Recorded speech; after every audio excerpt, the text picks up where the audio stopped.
किसी ने बड़े कमाल की बात कही है कि जब घर से निकलें तो प्रभु से कहकर निकलें कि प्रभु आप भी साथ चलिए, क्योंकि चाहे आप घड़ी लाखों की पहन लें लेकिन समय तो प्रभु के पास ही है ना।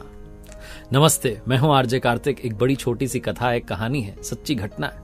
एक संत जी वृंदावन से वापस अपने पटना के आश्रम के लिए निकले। संत जी वृंदावन में पहुंचे थे। उन्होंने वहां रहकर के वृंदावन में मंदिरों के दर्शन किए थे।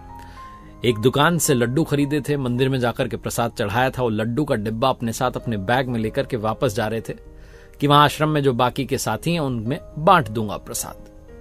जब वो पटना की यात्रा कर रहे थे, ट्रेन में सवार थे, तो पटना 3-4 घंटे दूर था। मुगल सराय स्टेशन पर ट्रेन रुकी हुई थी और आधे घंटे के लिए वहां ट्रेन रुकती है। तो महात्मा जी ने सोचा कि संध्या वंदन कर लेते हैं, हाथ पैर धो लेते हैं, प्रभु को प्रणाम कर लेते हैं और थोड़ा प्रसाद पा लेते हैं। उन्होंने संध्या वंदन किया। उसके बाद प्रसाद पाने के लिए वो बैग में से जब डिब्बा बाहर निकाला तो देखा कि उस डिब्बे में जो लड्डू हैं उन पर चींटे लगे हुए। महात्मा जी ने चींटे को साइड किया, एक लड्डू जो है अपना खा लिया और सोचा बाकी रख लेता हूं, आश्रम में जाकर के बांट दूंगा। लेकिन फिर तभी अचानक से दिमाग में प्रश्न आया कि ये मुझसे कितना बड़ा पाप हो गया। मैं तो यहां ट्रेन में सवार होकर के आ गया और अपने साथ में इन चींटों को लेकर के आ गया हूं जिनका जन्म वृंदावन की पावन भूमि में हुआ। मैं तो इतना सौभाग्यशाली नहीं हूं कि मेरा जन्म वहां हुआ, लेकिन जिसका जन्म वहां हुआ उस चींटे को, इतने सारे जो उसके साथी हैं, सबको यहां लेकर आ गया। अब ये बेचारे यहां से वापस जाएंगे तो पता नहीं कब तक वहां पहुंचेंगे।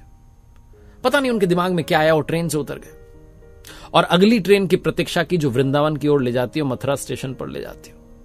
फिर से ट्रेन में सवार हो गए मथुरा जाने के लिए। वहां उतरे, वहां से वृंदावन पहुंचे और वृंदावन में जाकर के उसी मिठाई की दुकान पर गए और दुकान वाले से कहा कि भैया देखो। वो डिब्बा जब खोला तो अंदर लड्डुओं पर चींटे लगे हुए थे। दुकानदार ने कहा, अरे महाराज लाओ मुझे दो, मैं आपको दूसरा जो है डिब्बा देता हूं, मिठाई फिर से तौल देता हूं। उन महात्मा जी ने कहा, नहीं, मिठाई तो बहुत स्वादिष्ट थी, बहुत अच्छे लड्डू है, लेकिन भैया हुआ क्या ना, ये चींटे मेरे साथ चले गए। इन चींटों का जन्म यहां भगवान की पावन भूमि में हुआ, मैं इनको यहां से कैसे दूर कर सकता हूं। अब बताओ, मुगल सराय में जाकर के डिब्बा देखा तो पता चला चींटे साथ आ गए। अब इनको वहां छोड़ देता तो वहां से वृंदावन पता नहीं कभी आ पाते कि नहीं आ पाते। अब भैया मुझे तो यहां जन्म लेने का सौभाग्य नहीं मिला, लेकिन चींटों को तो मौका मिला, यहां उनका जन्म हुआ। मैं उनको प्रभु की इस भूमि से दूर कैसे कर सकता हूं, ब्रज की इस धूली से, इस रज से उन्हें दूर कैसे कर सकता हूं, इसलिए इन्हें वापस यहां छोड़ने चला आया। वो जो मिठाई वाले भाई साहब थे, दुकान वाले, उनकी आंखों में आंसू आ गए। बोले, महाराज जी क्या कर रहे हो? आंखें खोल दी। मेरी दुकान यहां बरसों से कभी मैंने इस भाव से देखा समझा ही नहीं। आपने तो मुझे मेरे जीवन के यथार्थ से मिलवा दिया, मुझे जीवन का दर्शन करवा दिया।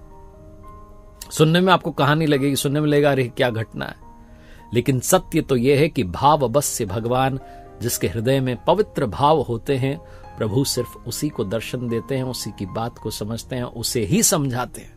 इसलिए अपने भाव को, अपने मन को, हृदय को पवित्र रखना प्रारंभ कीजिए। एक बार फिर से वही बात जो अक्सर कहता हूं, प्रभु के आशीर्वाद के साथ, अपनी मेहनत और अपने परिवार के प्यार के साथ कर दिखाओ कुछ ऐसा कि दुनिया करना चाहे आपके जैसा। याद रखिए, हर सोमवार सुबह 9:30 बजे मेरे साथ देखिए एक नई कहानी। और मेरी पहली किताब, पहली बुक कर दिखाओ कुछ ऐसा को इतना प्यार देने के लिए धन्यवाद। अमेजॉन पर बेस्ट सेलर बन चुकी है, फ्लिपकार्ट पर बड़ी पसंद की जा रही है। आप मंगवा सकते हैं चाहे जिस प्लेटफॉर्म से। और साथ ही मेरी वेबसाइट rjkartik.in, जहां कुछ कोर्सेज हैं, उम्मीद है आपके काम आएंगे।